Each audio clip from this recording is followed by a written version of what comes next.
Welcome back, everyone. I'm trying to get you the sickest camera angles. This is Tripodolopicus, I call it. Welcome back. My name is Anthony. This is my shop. This is my channel. What we have in front of us is a Silverado, and the reason I'm doing this video is because I see so many people doing this wrong. This is an old style sway bar link, and if you have the old ones, it's pretty easy to duplicate what's there. So there's many ways that you could do this. So I'm just going to show you how I do it. And it doesn't mean that you have to do it this way. It typically all falls apart when you're trying to work on them when they're like this. These are aftermarket.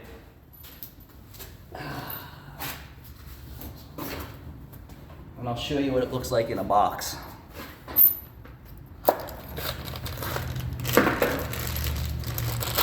This vehicle came in with absolutely no sway bar links on it.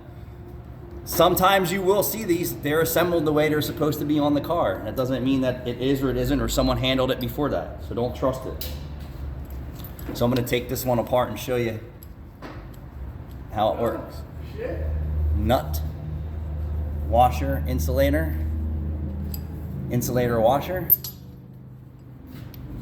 steel sleeve, spacer sleeve, washer insulator, and then washer insulator. So on the top you'll see it's washer insulator bar. Then for the next piece I'm going to show you, I'm going to do this one on the same exact on the other side. We're just going to slip it in because it's such a pain. Now you could do it this way or this way, however you feel like doing it. You're just going to slide it in? It doesn't matter.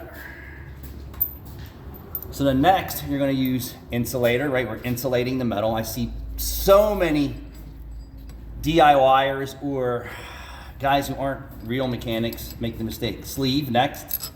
All right, so that's the distance between the bar and the control arm, or the bar and the strut, whatever setup you're working on. This is Silverado. And then your next piece is going to be washer insulator. And then you're going to set it right here. All right, so now you see, obviously, the bolt, steel washer, insulator, insulator, washer, sleeve or spacer, washer, insulator, and then the next piece would be insulator, washer, nut. We have to do the same thing on the other side, so you don't want to nail this down, because on the other side you got to do the same exact thing, which is build it. All right, so I'm going to keep these in my pocket, and then I'm going to move on to the other side, and I'm not going to move the camera, which is going to be a little bit of work, so I'm going to pause the camera, and then I'll bring you back. So now the other side is exactly like this for final assembly, meaning now you can do this and hope that you can get all this in. You know, you could do this with the wheels hanging, which makes it harder, or you could do it in ride, which doesn't matter, but every manufacturer and brand is a little different for their clearances. So now you see the finished product. You're going to take a wrench and then a gun or a hand ratchet, and you're going to tighten this nylon nut up. The problem with these polyurethane ones is if you over tighten them, they split very easy. If you have the traditional rubber ones, they do a better job. So I'm not a fan of polyurethane for everyday use. They don't hold up as well as rubber, and even the rubber today is not the rubber it was 20 years ago. So if you over tighten these, they're going to split faster. So what you want to do is tighten them up to where there's a good, you don't want any movement in them. All right, and you want to make sure that they're in the holes as centered as best as you possibly can. I'm not a big fan of polyurethane sway bar links at all. For race use, for track use, for stuff like that, I am. For daily driving, they are a bit of a nuisance. They're noisy. They're harsh. The rubber is the way to go. And I was just trying to do this. I'm going to show you. Did the rubber stay up there? Yeah, how about that? It rolled off into Never Never Land. Where did you go? I'm going to do the other side, and I'm going to show you a trick if you're having problems with the aftermarket stuff, because it's always a problem in some way, shape, or form or other. I'm having a problem here, so I'm going to turn the camera and maybe you can see this. Let's turn the camera. Maybe you can see that. So I'm on the other side, and I'm going to show you an issue we're having. On the other side, as I can't get the sway bar to move down enough. So what you want to do is take a pry bar on the top of this sway bar link stud, and being that they're polyurethane, they're even more harsh for you to compress them. And then you're going to pry down on the sway bar, and I'm going to give it to you on the other side over there. Let's turn the camera back this way. Can you see that? Okay, so you'll see up in here, if you're having problems fitting these, go under a suspension component that you can pry on the top of the stud and put pressure down on the stud. It will compress the polyurethane, and then you'll have access to get this tight. So I'm going to show you how I tighten these things.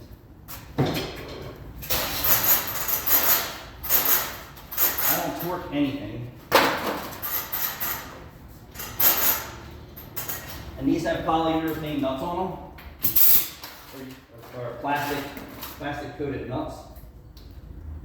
I don't know what size they are because I don't use this product all the time.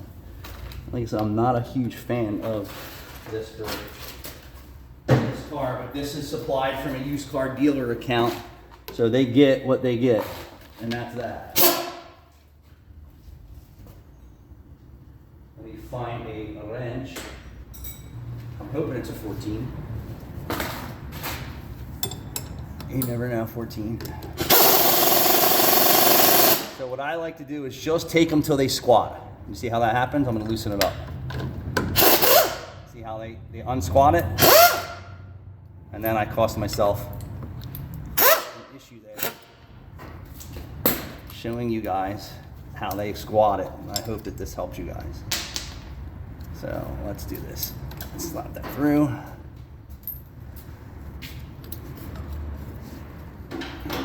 I didn't have a problem with this side. With the other side, I did. All right.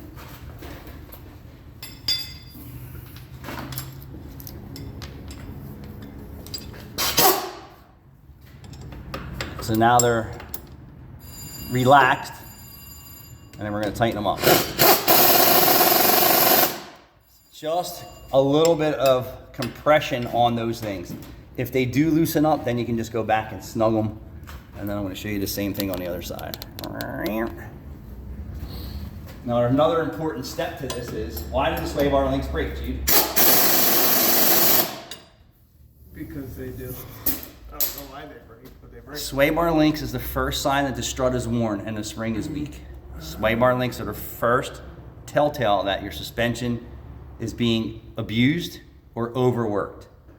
So if you're constantly wearing out sway bar links and nothing else, the immediate cause of that happening is the strut and spring are not doing what they're supposed to. And I'll tell you, 130,000 miles on any vehicle for original struts, it's time. And then these bushings should be maintenance, but I'm not digging into this rust bucket because who knows what I'm going to get. They work. If they creak from here, that's somebody else's issue in the future. But you could pull them down, replace the bushings if there's no playing them, or you could just pull them down and lubricate them because they do get rust buildup in there and cause some noise. Thanks for watching.